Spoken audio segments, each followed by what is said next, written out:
So there's the cell membrane, there's the cell wall or S layer, then there's the glycocalyx in certain cells, and then outside of the glycocalyx there are some additional structures that actually protrude from prokaryotic cells.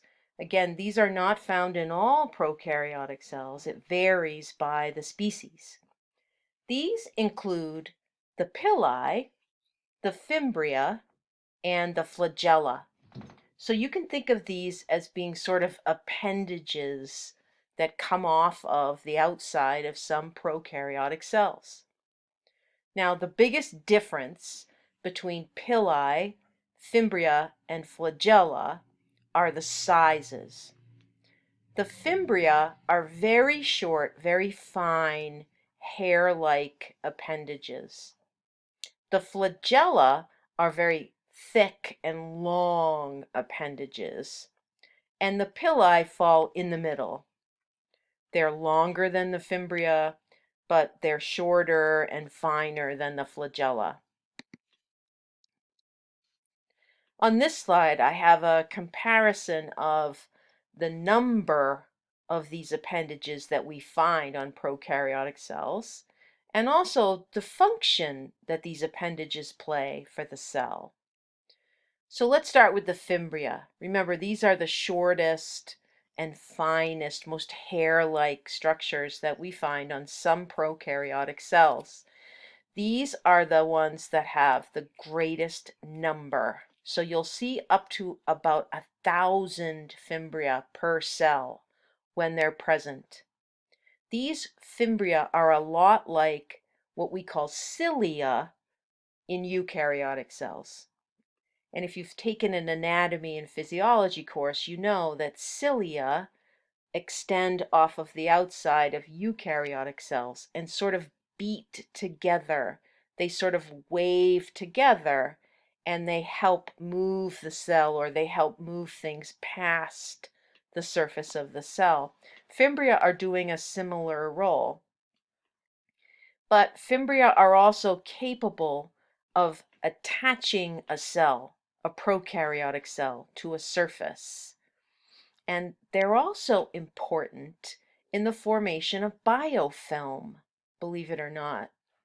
So the fimbria have those two functions or roles on a prokaryotic cell. The pili, remember, are a little bit longer and a little bit wider than fimbria are. There are up to 100 pili per cell when they're present. They also help prokaryotic cells attach to surfaces. They also help in the formation of biofilms, but they have a third really important job. Certain prokaryotic cells, not nearly all of them, only certain ones, are capable of doing a special type of transfer of DNA. Normally, when we think of a cell transferring its DNA to another cell, we think about cell division or reproduction. We think about a parent cell passing on its DNA to its daughter cells. But bacteria are capable of passing or transferring their DNA to neighboring cells as well. Again, not all of them can do this, but bacteria that have a certain type of pilus, called a sex pilus, are capable of using that pilus to connect, to physically connect to another cell. And then they pass a copy of their DNA over to that neighboring cell. That's a pretty neat trick. You and I can't do that. You and I can't send our DNA off to other cells that are around us. But certain bacteria are capable of that. And finally, when flagella are present on a prokaryotic cell, there can be one or there can be several. In fact, there can be up to 10 flagella on a single prokaryotic cell. The flagella are the longest of these appendages and the thickest or widest of these appendages, and they only have one job. The flagella's job is for motility. They spin and wave and help propel that cell through its environment. On this slide, you can see some images of these cellular appendages that we find on some prokaryotes. If we start on the upper left-hand side, you can see a cell, a prokaryotic cell, under a scanning electron microscope. This one has also been colorized, which is why it has that sort of goldish or copper-colored sheen to it. This particular cell is a rod-shaped cell, and this cell has both pili and flagella coming off its surface. These smaller structures, these smaller sort of strings that are coming off of that cell, those are pili. The longer ones that are sort of all twisted and tangled here, those are flagella. Over here on the right-hand side, we see an image taken under the light microscope. This happens to be bright field. Again, brighter background, darker cell, bright field. These are also stained cells. You can tell that they're stained. And if you look carefully, you can see that some of these cells, actually all of these cells, have these sort of thread-like appendages coming off of them. Those are flagella.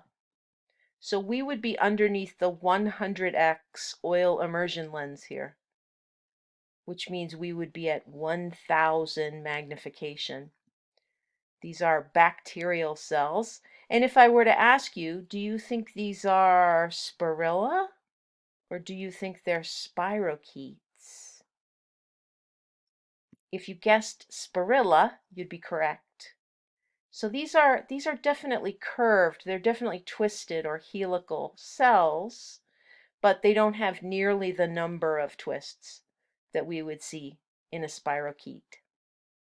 And then last, on this image at the bottom, this is a very high-powered EM image, electron microscope image.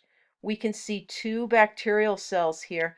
They happen to have Fimbria on the surface, very fine little hairs. Compare those to these pili.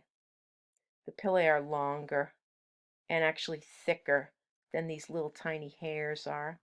In addition to the Fimbria, though, they also have this. This is a pilus, but this is a single, very specialized pilus that is physically connecting these two cells. So this is what we would call a sex pilus.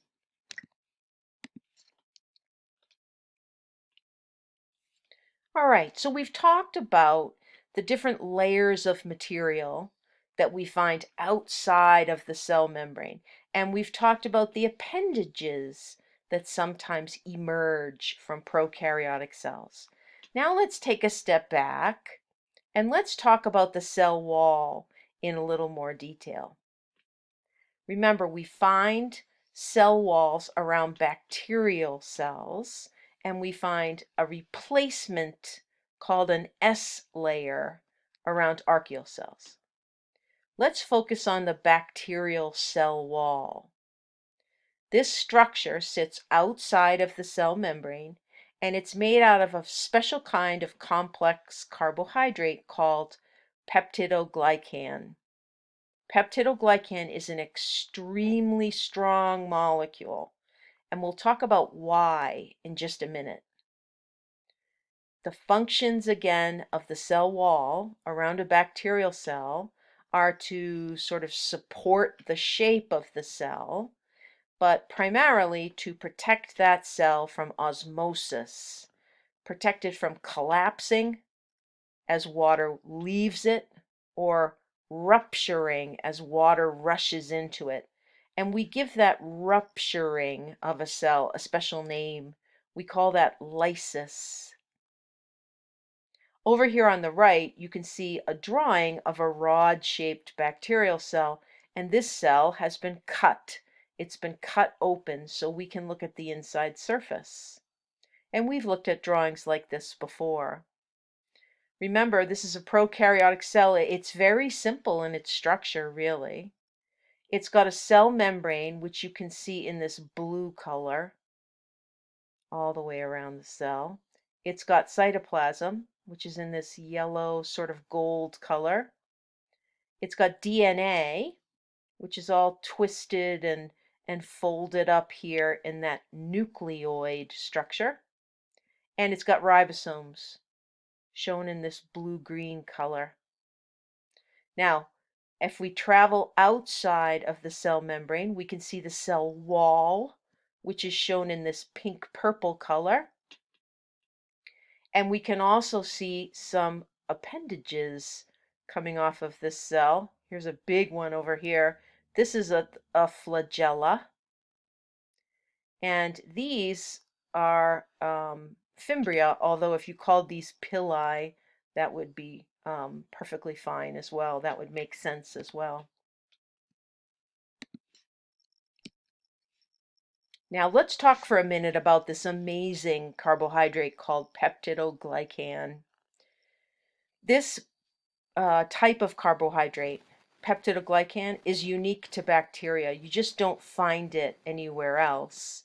All bacteria, regardless of the species, have a cell wall around them made out of peptidoglycan. And if you look at peptidoglycan under an electron microscope, it has a very unique structure. And that's what you're looking at over here in the drawing. Peptidoglycan is made out of these long strands of material. These strands are parallel to each other. They lay parallel to each other in the molecule.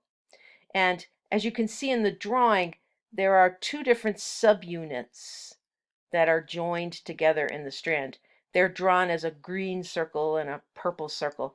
These are actually two different types of simple carbohydrate or simple sugars. We refer to them as NAG and NAM. Those are shorthanded, abbreviated names for these molecules, and everyone uses those abbreviations, so we'll use them too. NAG and NAM are just two different kinds of simple sugars.